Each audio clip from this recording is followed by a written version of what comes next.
आजच्या या आवेसम अशा ट्रेनिंग प्रोग्राम मध्ये आणि आमचा टॉपिक आहे वेब होस्टिंग ऑन AWS. आता AWS काय आहे, कालपासून बरंच त्याबद्दल आपण शिकलेलो आहे. तर अमेझॉननी जे काही आपल्याला डिजिटल प्लॅटफॉर्म उपलब्ध करून दिलेला आहे त्याला वेब होस्टिंग कसं करायचं आणि त्याद्वारे आपली प्रचार प्रसिद्धी कशी करायची याबाबतचं जे काही मार्गदर्शन आपल्याला कालच्या सरांनी केलं होतं आणि त्यानंतर मॅडमने आम्हाला हा टॉपिक दिलेला आहे की स्टेप बाय स्टेप आपल्याला AWS वरती कशा पद्धतीने आपली वेबसाईट लॉन्च करायची आहे. तर पुन्हा एकदा आम्ही सर्व टीम आपल्या सरचे स्वागत करून आमच्या आजच्या प्रेझेंटेशनला सुरुवात करतो. सर्वप्रथम वेब होस्टिंग काय आहे? Web hosting is a service that facilities individuals or organization to host their websites that are the accessory globally over the internet.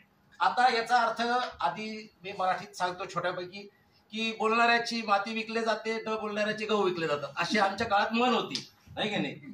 नवे लोक येत तर म्हणजे काय की जर काही तुम्हाला बोलायचं असेल, आहे की नाही, जर काही तुम्हाला बोलायचं असेल तरच तुमचं प्रोडक्ट जाणार आहे की नाही? आणि बोलायला आजकाल काय इंटरनेट आहे, कारण कुणाला वेळ नाही आपला ऐकायला.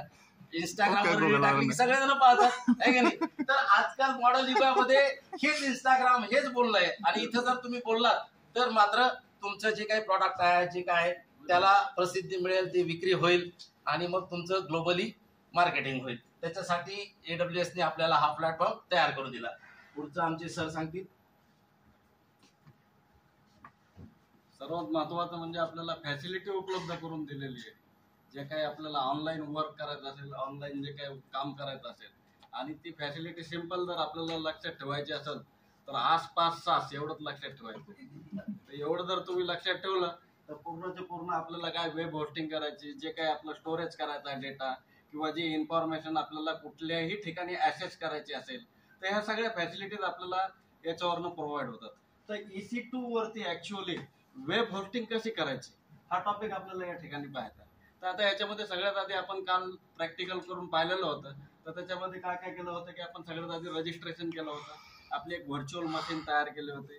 व्हर्च्युअल मशीनवरती मग आपण काय केलं होतं की की तयार केलेली होती आणि की तयार करून मग आपली जी वेबसाईट आहे ती वेबसाईट आपण त्याच्यावरती काय केली होती, होस्टिंग केली होती. फक्त त्याच्यावरती वेबसाईट होस्टिंग करताना आपल्याला सध्या तरी ऍट प्रेझेंट या ठिकाणी स्पेसिफिक नाव देता येत नाही, पण IP ऍड्रेस वरनं आपण ती जी वेबसाईट होस्ट केलेली आहे ती कुठल्याही ठिकाणी बाकीच्या ठिकाणी आपण ऍक्सेस करू शकतो. त्याच्यानंतर तो पुढचा जो टॉपिक आहे तो सर सांगतील तुम्हाला. संदीप. आता यापूर्वीच्या टीमने जे इन्स्टन्स क्रिएट करून दाखवलं होतं त्याच्या पुढची स्टेप या ठिकाणी मी वेब होस्टिंगची सांगतो की त्यांनी जे व्हर्च्युअल मशीन त्या ठिकाणी क्रिएट केलं होतं त्यानंतर आपल्याला त्या ठिकाणी जे मायक्रोसॉफ्टने प्रोव्हाइड केलेलं जे सर्व्हर आहे IIS इंटरनेट इन्फॉर्मेशन जे सर्व्हर आहे ते आपल्याला त्या ठिकाणी कॉन्फिगर करावं लागतं. तर त्या ठिकाणी स्टेप्स दिलेल्या आहेत. तुमचं जे काही सर्व्हर आहे त्या ठिकाणी सर्च इट्स युअर मशीन, जी काही तुम्ही मशीन ती व्हर्च्युअल मशीन क्रिएट केलेली आहे त्याच्यामध्ये तुम्ही IIS जो सर्व्हिस मॅनेजर आहे, सर्व्हर मॅनेजर आहे, त्याच्यामध्ये जाऊन तुम्ही ती सेटिंग त्या ठिकाणी करू शकता. आणि त्या ठिकाणी go to the default website directory त्या ठिकाणी आहे जी C लोकेशनवर असते. C ड्राईव्ह iNetwork नावाचं त्याच्यामध्ये www रूट नावाचं फोल्डर त्या ठिकाणी क्रिएट केलेलं असतं. त्या फोल्डरमध्ये जाऊन तुम्ही त्या ठिकाणी जी वेबसाईट आहे ती तुमचं जे फोल्डर असेल त्या ठिकाणी तुम्ही ते कॉपी पेस्ट करून तुमची जी वेबसाईट आहे तुम्ही त्या ठिकाणी लॉन्च करू शकता. ठीक आहे. ऍक्च्युली ओव्हरऑल आम्ही ह्या दोघं ठिकाणी ज्या ठिकाणी पूर्ण टॉपिक या ठिकाणी कव्हर केलेला आहे.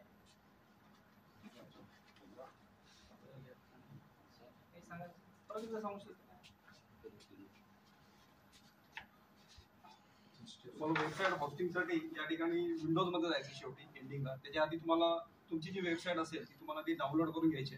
जर रेडी असेल तर तुम्हाला एखाद्या फोल्डरमध्ये ठेवायचे.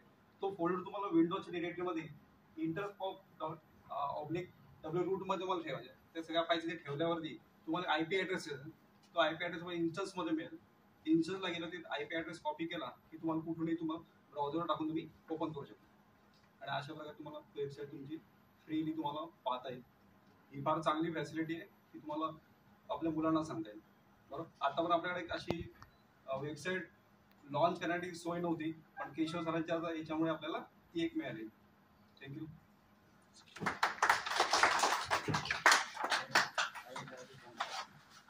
माझ्या screen.